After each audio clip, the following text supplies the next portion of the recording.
Olá a todos, aqui é o Showtime 112. Durante a Segunda Guerra Mundial, a Espanha manteve-se formalmente neutra, embora os nacionalistas liderados por Francisco Franco devessem sua vitória na Guerra Civil Espanhola, a Alemanha de Hitler e a Itália de Mussolini. Após a invasão alemã à URSS, muitos espanhóis sentiram a necessidade de retribuir o favor e se juntar ao que viam como uma luta contra o comunismo, que eles próprios haviam combatido recentemente.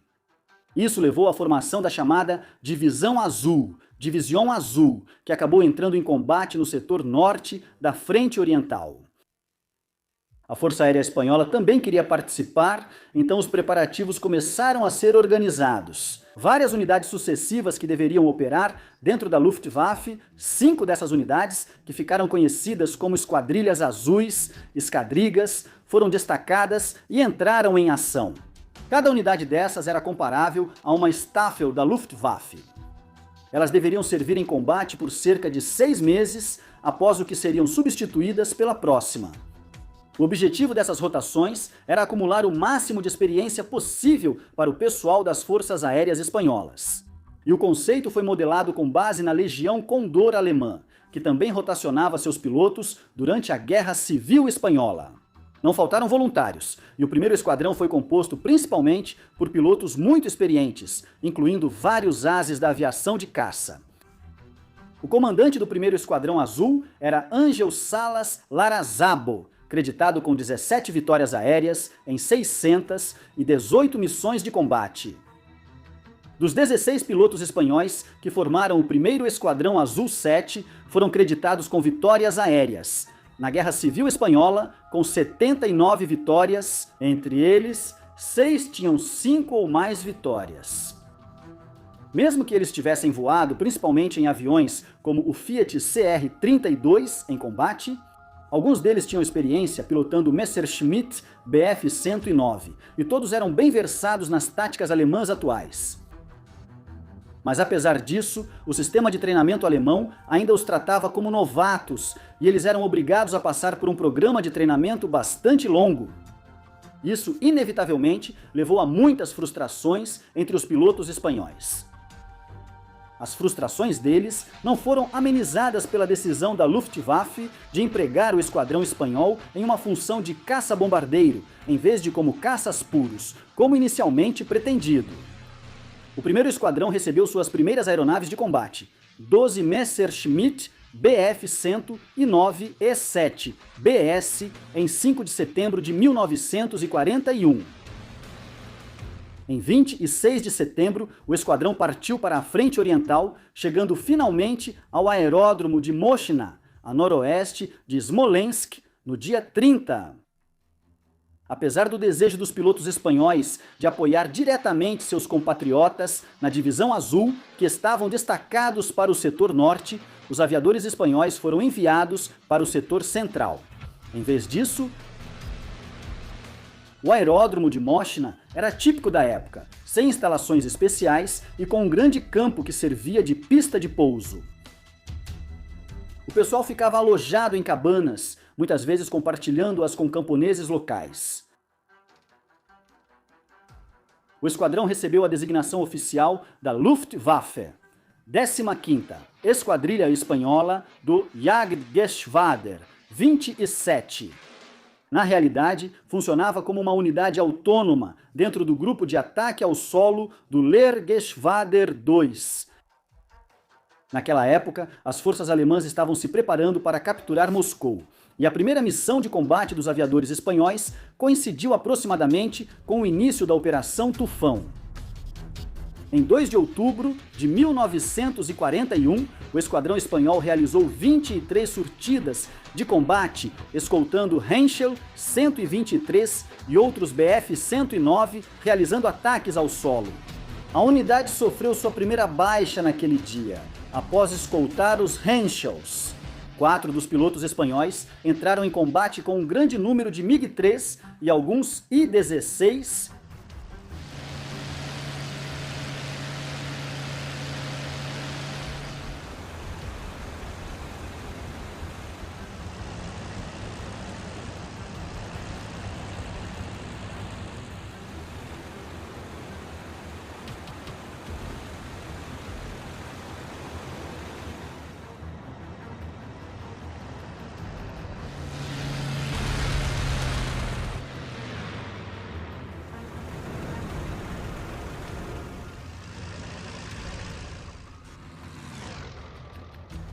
O combate foi inconclusivo, mas o tenente Luiz Alcocer ficou desorientado e ficou sem combustível. Ele então tentou um pouso de emergência, mas cometeu 2 erros no processo. Ele pousou com o trem de pouso baixado, sem retirar o colímetro. A mira, que representava um grande perigo nessas situações, pois o piloto podia facilmente bater a cabeça nela. Foi exatamente isso que aconteceu e o tenente Alcocer morreu.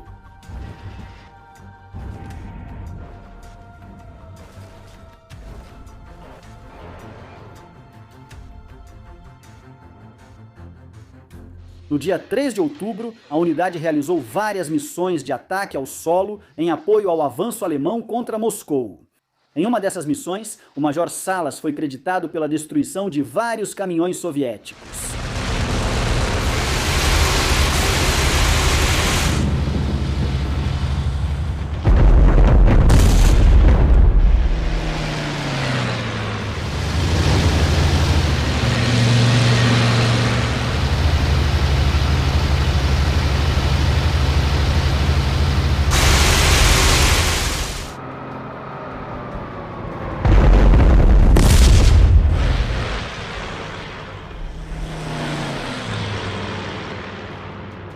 Durante a primeira surtida do dia seguinte, 4 de outubro, o Major Salas liderou outros 5 pilotos em uma missão.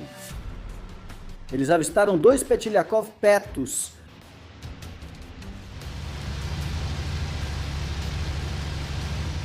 Salas atacou um dos bombardeiros soviéticos por baixo, primeiro abrindo fogo com suas metralhadoras a cerca de 150 metros.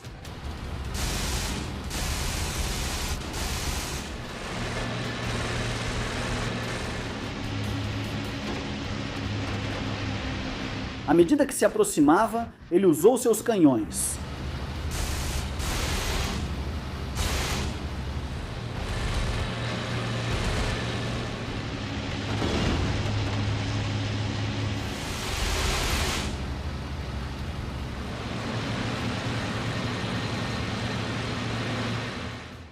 Após a terceira rajada, Salas pôde ver a tripulação soviética saltando de paraquedas, marcando a primeira vitória aérea dos esquadrões azuis.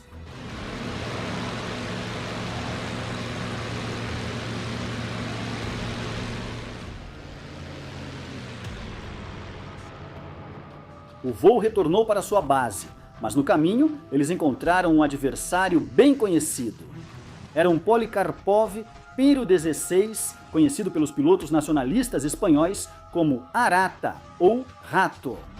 O caça soviético estava prestes a atacar um Henschel e Salas mergulhou sobre ele. Quando estava prestes a abrir fogo, o piloto soviético percebeu a ameaça e fez uma manobra evasiva brusca.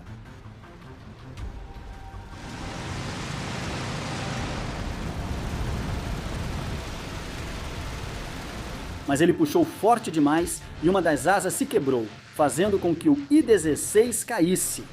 O Major Salas foi assim creditado com 2 vitórias aéreas em uma única missão de combate.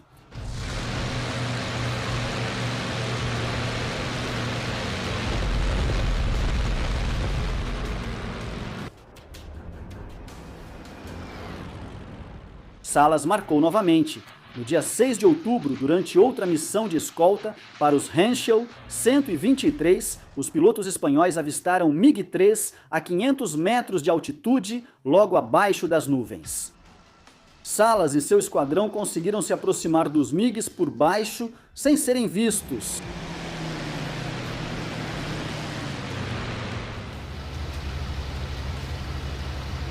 Salas abriu fogo contra a última aeronave da formação, que entrou em uma curva à esquerda.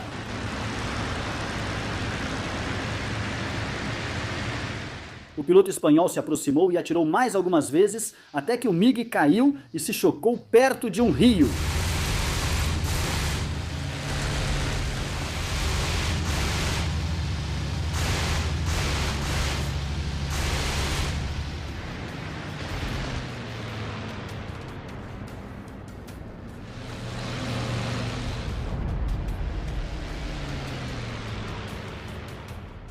Como as forças alemãs estavam avançando rapidamente, o campo de aviação de Moschna ficou longe demais das linhas de frente.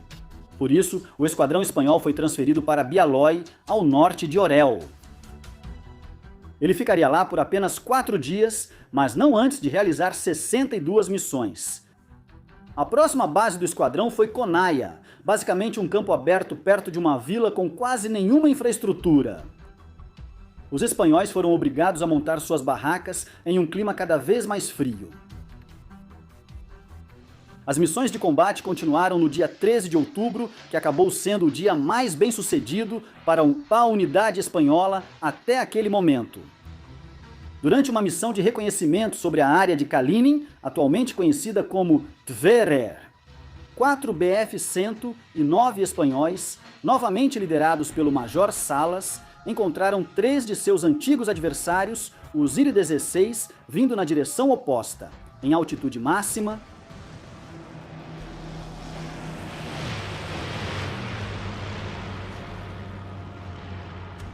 Um deles foi atacado por Salas, que começou a atirar de longa distância.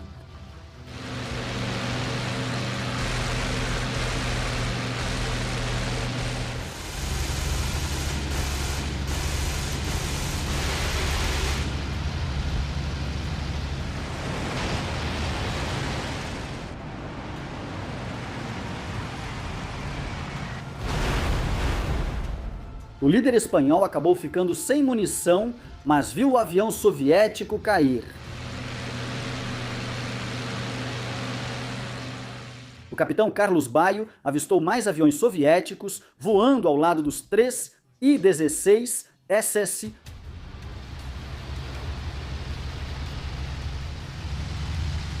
Eram MiG-3 identificados por ele como I-18S.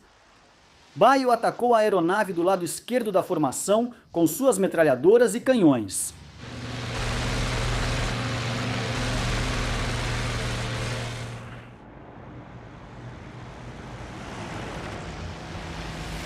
O piloto soviético conseguiu pousar de barriga com seu avião danificado, e Baio viu eles abrirem a cabine e saírem do cockpit.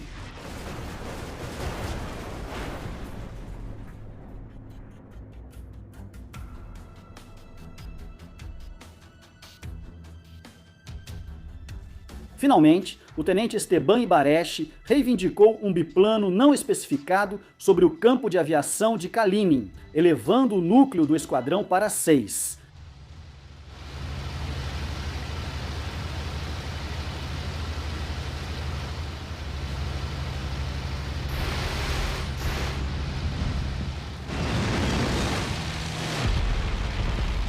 Ao final do dia, a cidade foi ocupada pelas tropas terrestres alemãs. Conte nos comentários o que achou do vídeo e se quer ouvir mais sobre essa história. E não espere apenas que o algoritmo recomende o vídeo, navegue pelo canal Showtime 112. Você vai encontrar vídeos que talvez tenha perdido, todos criados com a mesma paixão e dedicação dos que você já assistiu. Às vezes, o algoritmo decide não sugeri-los, mesmo sendo tão bons quanto os recomendados. Obrigado pelo seu tempo e siga assistindo Showtime 112.